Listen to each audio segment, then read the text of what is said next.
Hello everyone, welcome back to the Keep Productive YouTube channel. I am your host Francesco and welcome to another video. So in today's video what I thought I'd do is a really cliche video again. What I wanted to talk about is just being productive as a whole. Habits and routines that you can use every single day to boost your productivity. Now what I wanted to disclaim here is that these are some things that will work for me. I use these pretty much on a daily basis, weekly basis to get things done, and they might benefit you in your daily routine. So if you are thinking about using some of these, just adapt them to your routine and let me know in the comments whether you found any benefit to them. Also in the comments below, it'd be great to hear your healthy habits and routines, the things that make you productive. So feel free to comment below with your recommendations. So my first recommendation is planning your day the night before. Now this is a really simple technique, but something that some people miss, mainly because they think that it might be overworking, but it actually saves you a huge amount of time.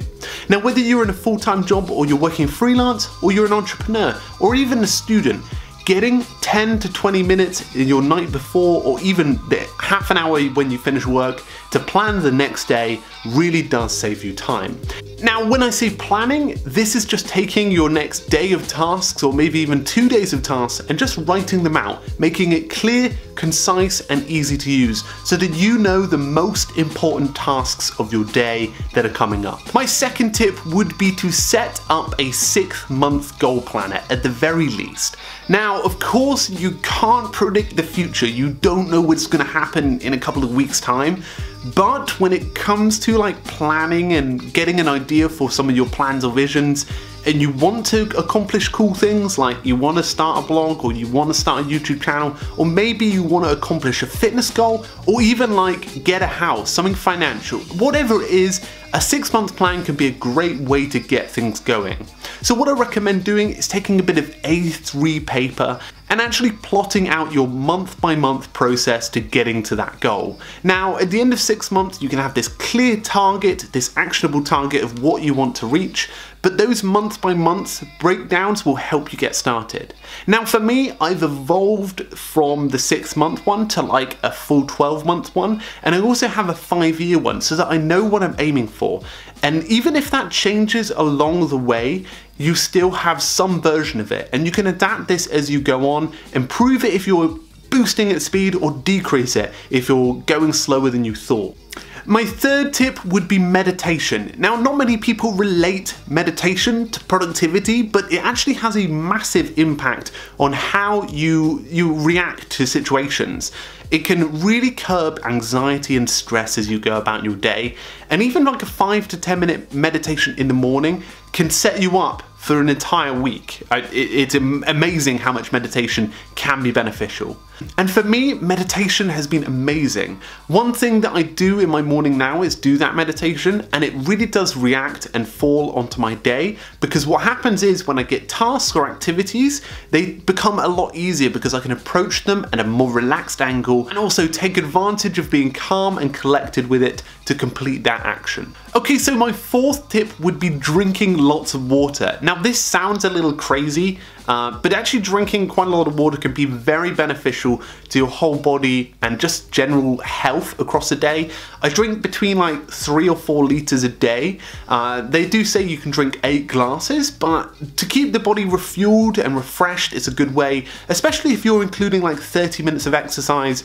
That will become a good habit. Plus, it sometimes does curb the enticement to eat. So actually having like a glass of water does it make you feel less hungry. Even though I get pretty hungry across my day, it actually helps reduce that stress of thinking about food.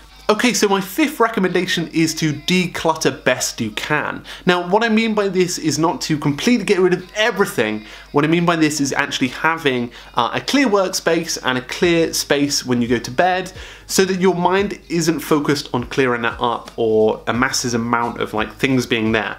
You want a workspace and also an area where you can sleep and live to be relaxed, to be calm and clutter-free, so that you're not like running around clearing it up or stressing out. That's one thing I'd recommend. Number 6 would be mornings. What I mean by mornings here is to reduce any stress in mornings. About 4 or 5 years ago, I was waking up without a morning routine and feeling pretty stressed, mainly because I'd wake up at like 7:30 and then I'd just react. I'd become reactional, I'd answer emails, I'd go and clean up something, I'd rush out the door, I'd do all this stuff like last minute, and it was not an effective pattern to have. I'd even absorb a lot of information like news, things like that, and it actually became really reactional. I was not controlling my start.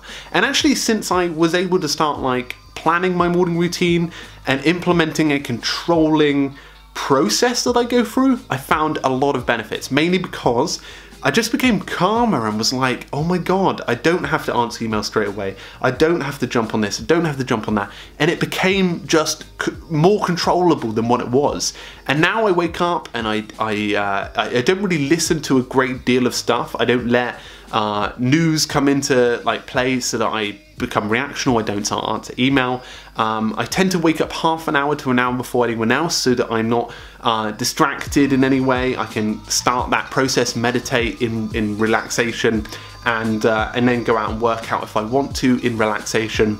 But it actually become a really beneficial thing that I did and have continued to do, mainly because it just saves me a huge amount of time and helps me feel more in control. My 7th recommendation and my final one is to reduce social media distractions. Now, in your day, you can get distracted a lot by social media and react to that sort of environment. I try to take myself out of social media. Although you guys are asking me questions, getting involved in comments, I try to take myself away from social media. Like at the weekends, you would see that I'd completely drop off from email and social media as a way just to completely relax and calm out. Now, there are obviously Saturdays where sometimes I might work in the afternoon or morning, but apart from that, I just seem to just go like radio silence, because it really does help you, especially when you're trying to keep productive. You don't want to be checking social media all the time, so it's good to use those like website blockers and things like that, even Forest as a Pomodoro timer, to really try and cull any use of social media or going onto other sites, because it just distracts you in general. So guys, I hoped that those recommendations were helpful to you when you're looking to keep productive a little more. I'm going to be doing more videos like this in the future, so let me know in the comments, 1, whether you liked it, and 2, whether you ever have a healthy habit or routine that you'd like to share with everyone else. So thanks for everyone who watched this video. Make sure to hit subscribe. It'd be great to have you in the community. We put out regular videos, so it'd be awesome to have you. And make sure to join the Facebook group as well, which is very recent and is a great way to engage with other people on your level.